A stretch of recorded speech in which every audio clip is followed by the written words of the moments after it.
Hello, I am Scop, and here I am again with my Steam Deck. And in all my previous videos where I've used Windows on my Steam Deck, I have got lots of comments and backlash with comments like, Windows isn't designed for gaming, Windows adds lots of overhead and makes gaming performance worse. Gaming performance is 40% less on Windows than it is on SteamOS. SteamOS is optimized for the Steam Deck. Windows is not optimized at all. And all these sorts of comments, but very little, well, actually, no evidence at all. So I thought I'd come and, well, benchmark a few games. So here they are. I've only picked 5 games. It's a lot of work to do all this. So let's get started. So the first game I'm going to try is Alien Isolation, and I'm running this at ultra settings at the deck's natives 1280 by 800.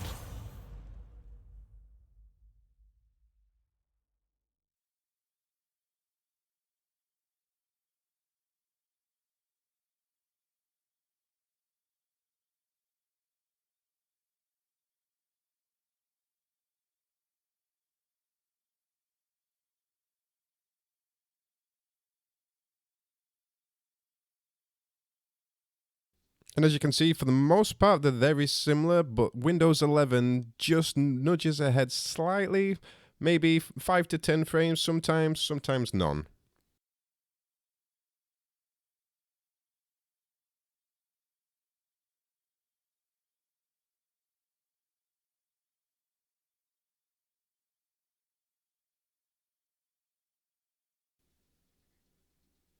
So the SteamOS is around 80 to 90 frames a second, and Windows 11 is around 90 to 100 for the most part.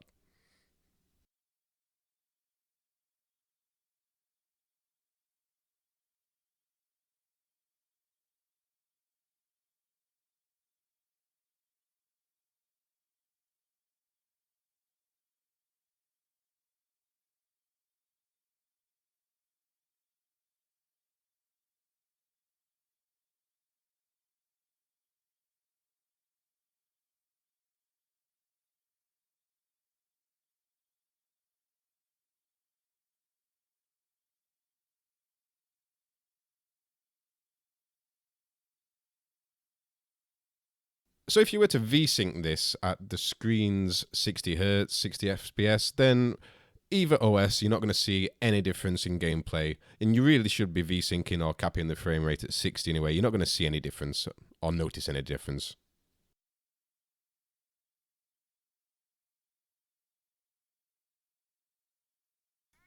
Next up is Bioshock Infinite. I'm running at very high settings at 1280 by 800. I did try Ultra, but both systems ran like, well, dog poo.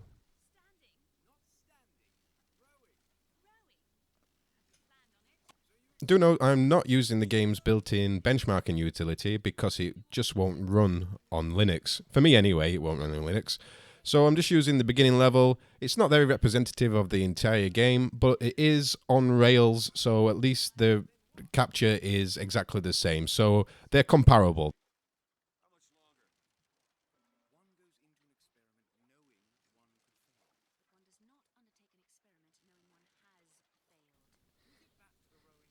In close-up scenes like this, Windows 11 is running at a far higher frame rate, but it only seems to be like this, like I say, when it's really zoomed into something.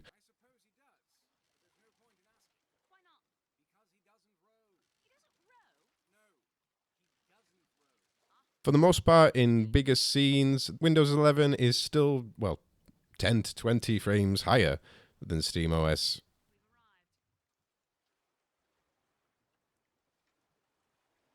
Do note, when I originally ran this on a Windows 11, I was getting absolutely trash frame rates, like 25, 30 frames a second. And at this point, I was really believing the hype of Windows causing 40, 50% overhead. But then I figured out that if I unplugged my HDMI cable and plugged it back in, then the frame rate shot up to like 80 or 100. So there seems to be a bug with this game where if you start the game with the HDMI plugged in, you don't get the full frame rate. You get really trash frame rate. I really don't know what that's about, but there it is. So if you play this game, external monitor, unplug the HDMI cable and then plug it back in and it should work fine. It did for me anyway. And now moving on to probably the most modern game I actually play, and that is Back 4 Blood. I have taken FSR off and put on TAA, and I've also put the settings to Ultra for this test. And again, I'm running at the Dex Native 1280 by 800.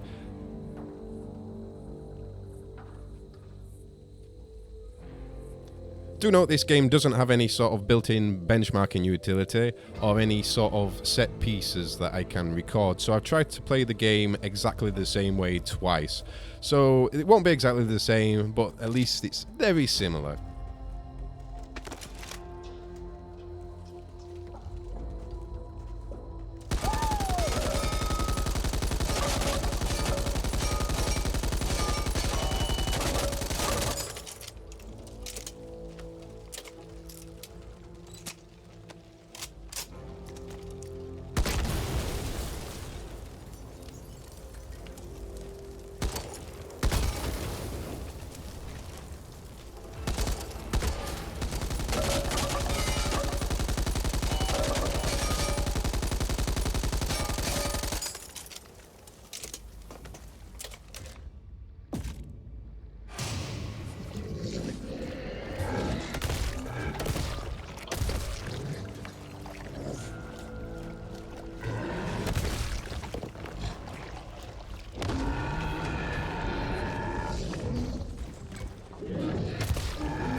So for the most part, the frame rate is very similar, 40, 50 frames a second.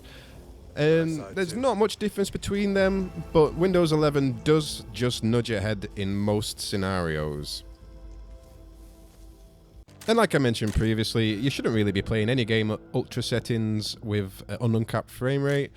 So do yourself a favor, set the VSync to 60, stick the settings on low. I honestly don't really notice much difference between low and ultra, so save your battery, stick everything to low, and save everybody around you's ears from bleeding, because especially when I've been playing this game, the fan is damn loud, hella loud, and the only way to stop the fan from being so loud is to drop the settings to low.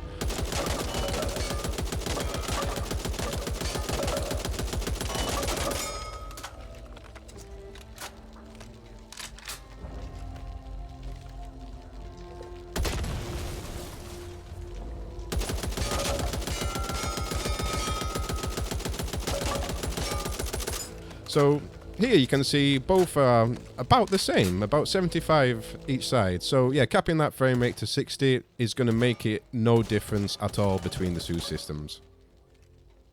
And now moving on to one of my favourite games, Lonely Mountains Downhill. I've set the settings to high and the VSync off and the frame cap off. And once again, this is another game which doesn't have a built-in benchmark, so I am having to try and play this as close as possible on 2 runs. But as you can see, for the most part, or in all parts actually, Windows 11 appears to be about 20 frames higher. 10 to 20 frames maybe, we'll be generous.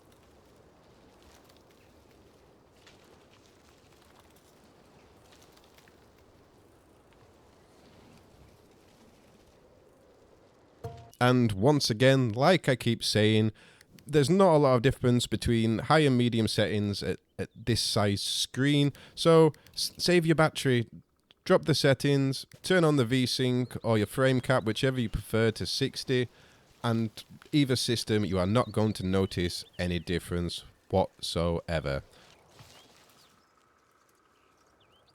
And at this point, I'd received a comment on one of my other videos asking if I'd increased my VRAM in BIOS for Windows, because by default, you only get 1 GB of VRAM.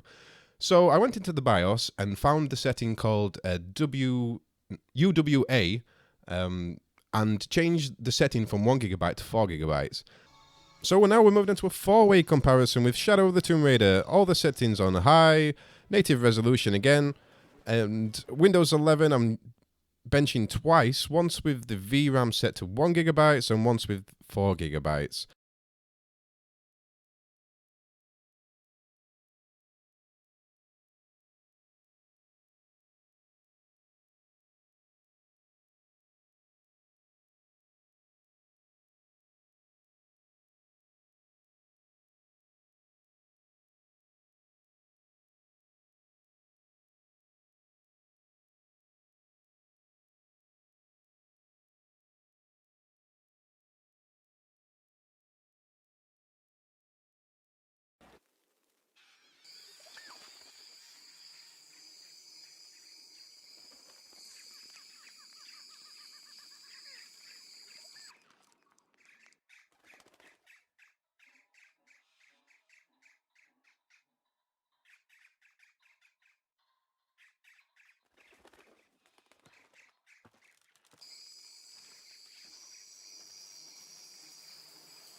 And as you will notice right now, the Windows version of this game seems to have some sort of bug with the texture streaming, so it could skew the results slightly at the end, but as you can see, for the most part, I think basically all 4 versions tested here have ran exactly the same. There's been maybe a frame in it throughout the entire thing, so I would call this a complete tie. Other than the texture streaming problem, I would, in that case, say the Linux build is actually a better build than the Windows version, just because of that streaming issue. I have played this on both systems, and again, it feels exactly the same. So, whichever one of these you choose is good. But once again, set the settings to low. Try and aim for that 60 frames a second. I'm not sure if this game actually hits 60 frames a second. I don't think I've managed to do it, so I've been playing this at 30 frames a second with medium to high settings. And I think that's fine for this game. It's still better than the console versions, at least. Actually, the biggest problem with this game is the saves. The Linux and Windows version do not use the same saves. So if you're playing this on your main Windows PC and then you wanted to pick this up on your Linux Steam Deck, the saves aren't the same, so you can't. You've got to manually import them, which is really annoying. The final results are slightly skewed because of that streaming bug, but as you saw from the footage, they're all exactly the same. Because I was already in the middle of making this video whilst doing this, I didn't go back and retest everything. On Back 4 Blood, it did seem like I was getting maybe 3 to 5 more frames a second, but I couldn't really put that down to the VRAM usage. It might have just been runtime variance, I do not know, but it's probably worth a try sticking up the VRAM a bit. The Steam OS seems to do this automatically, like if you see the Tomb Raider results, it's already using 6 GB of RAM, whereas on the Windows it's either using 1 or 4. So on just these 5 games I've tested, it's mostly been a win for Windows, with only the exception of Tomb Raider where it was exactly the same. The others have been close, but Windows is still a nudge ahead.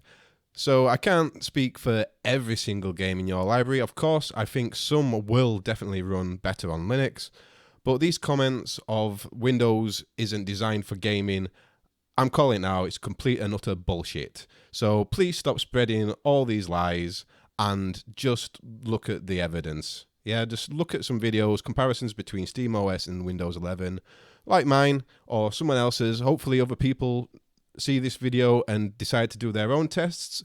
It would be good to get some like peer reviewage on this, on people with other games. I would love to see what games do run a lot better on Linux. That would be really nice, but there is no general trend of Linux being the better gaming system.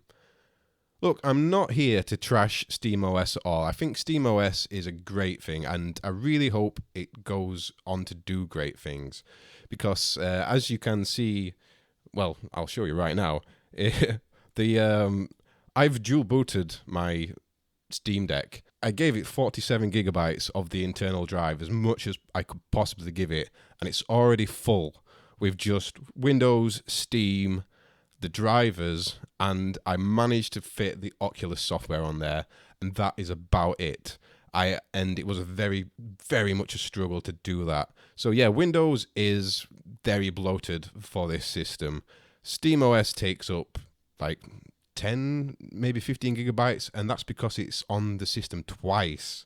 So Steam have just been very cautious, and if you manage to break one of your operating systems, it will boot back into the alternative one, AB sort of operating system, and it will always launch. So that's a good thing, but maybe at some point they'll just shave that off and save a bit of space. And another thing is Windows isn't that magic bullet that you're looking for everything. There are also a lot of other problems. For instance, here, I'm trying to play Towerfall from Big Picture, and I just cannot get any of the buttons to damn work. I didn't try changing the controller scheme much. I tried one other, and I still couldn't get it to work, but dropping into desktop made it work. So yeah, Windows does bring about other problems. Also, not having audio drivers is annoying, but I use a headset mainly, so it's not a problem at the moment, and that will get fixed.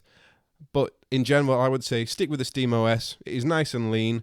If all your games work on there, then perfect. But all this talk about Windows being trash is, bullshit. Absolute and utter bullshit. So anyway, thank you very much for watching. I hope that's helped. And I'm not trying to be biased either way between Windows and Linux. I use both systems like on a daily basis. I've got my Windows machine, which is running an Ubuntu subsystem. My laptop runs Fedora. My server runs Fedora. My spare computer runs KDE Neon. And I've got various Pis that use Ubuntu and other things. And I am much happier using Linux command line than I am using PowerShell. I know nothing about PowerShell, but Bash, I am perfectly happy in Bash all day. So this was quite a lot of work. So please do like, subscribe, leave some comments. I might not do any more big videos like this because it is a lot of work, and I should be doing some actual work. But thanks for watching. Until next time.